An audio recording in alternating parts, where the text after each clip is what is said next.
So imagine this.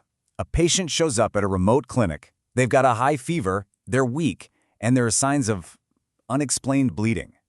Now, it could be anything, or it could be the very beginning of the next global nightmare.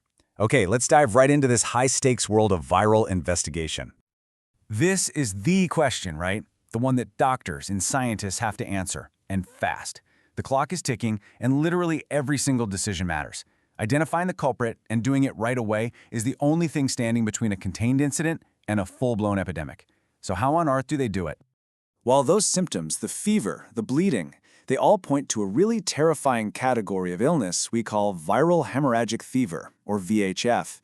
Now, this isn't just one disease. It's more like a collection of symptoms that can be caused by several different viruses. And here's the kicker.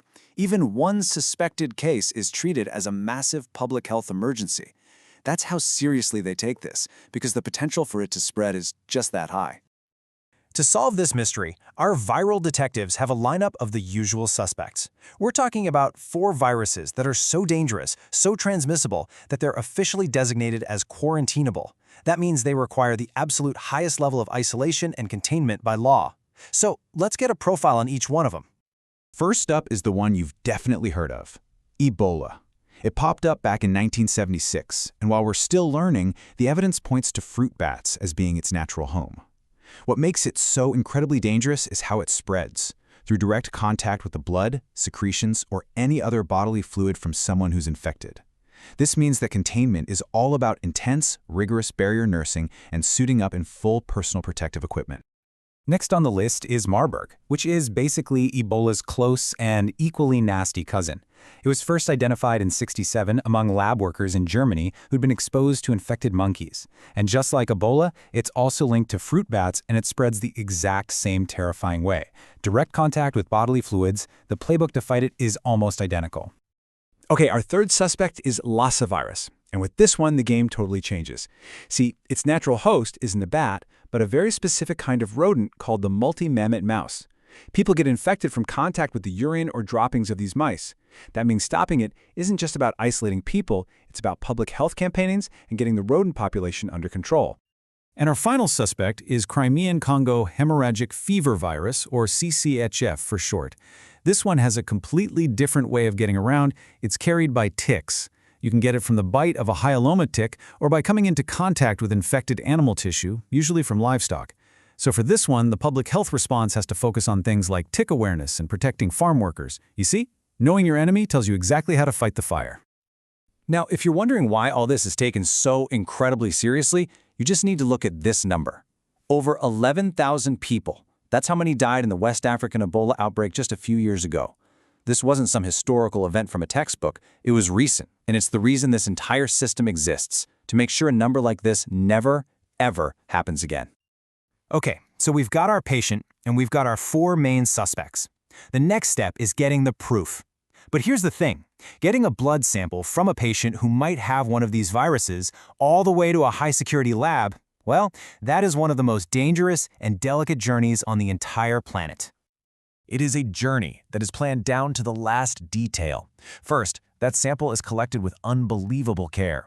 Then, it's packaged in 3 layers of secure, watertight containers. It's like a Russian doll of biocontainment. It's then moved by specialized couriers who follow insane international rules for infectious stuff. And its final destination, one of just a handful of labs in the world with the security clearance to actually handle it. And this right here, this quote from the official guidelines, it perfectly captures the risk right at step 1. This isn't just a friendly suggestion. It's a life or death warning. Self-inoculation is just a clinical way of saying accidentally sticking yourself with the needle. A tiny mistake, one little slip, could be a death sentence for that healthcare worker. The people on the front lines are literally putting their lives on the line with every single sample they take. So once the sample finally arrives safe and sound, the real detective work begins. We're going inside a biosafety level 4 lab that is the highest level of containment that exists. This is where scientists in what look like full-body spacesuits will finally crack the case. So how do they find the culprit? Well, there are basically 2 main ways to go about it. On the one hand, you can look for the virus itself, its genetic code or little protein pieces. That answers the question, is the virus active in this person right now? On the other hand, You can look for the body's immune response, the antibodies it's created. That answers a different question. Has this person's body ever fought this virus?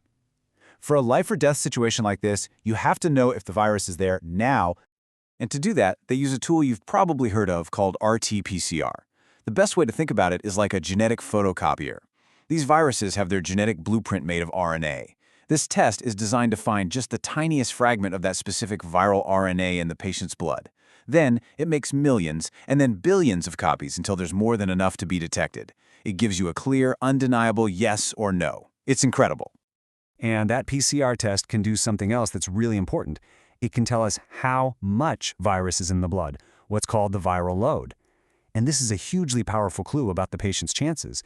I mean, just look at this. The average peak viral load in fatal Ebola cases is almost 100 times higher than in people who survive. That kind of information is absolutely vital for the doctors trying to save that patient's life. But, a single test isn't always enough to slam the book shut on the case. To be 100% certain, especially before you officially declare an outbreak, the scientific verdict has to be beyond any shadow of a doubt. So there are these super strict criteria for a definitive confirmation. It could mean getting a positive PCR result on 2 different parts of the virus's genetic code, not just one. Or it might mean they actually managed to grow the live virus from the patient's sample in the lab. Another way is to show a patient's antibody levels for that virus just skyrocketing over time. You have to be this rigorous because there's just no room for error. And that final verdict? That's the trigger. The second a case is confirmed, a massive public health response just kicks into gear. Contact tracers hit the ground running, isolation wards are set up, international health organizations get the call. This one little lab result sets off this huge chain of events, all designed to do one thing: contain the threat and save as many lives as possible. This entire system, the detection, the transport, the diagnosis, it's a marvel of modern science. And it was built from the hard, painful lessons of past outbreaks. But viruses are always changing, always evolving. So it leaves us with one huge question, right? How will this incredible system of viral detectives adapt for the unknown threats of tomorrow?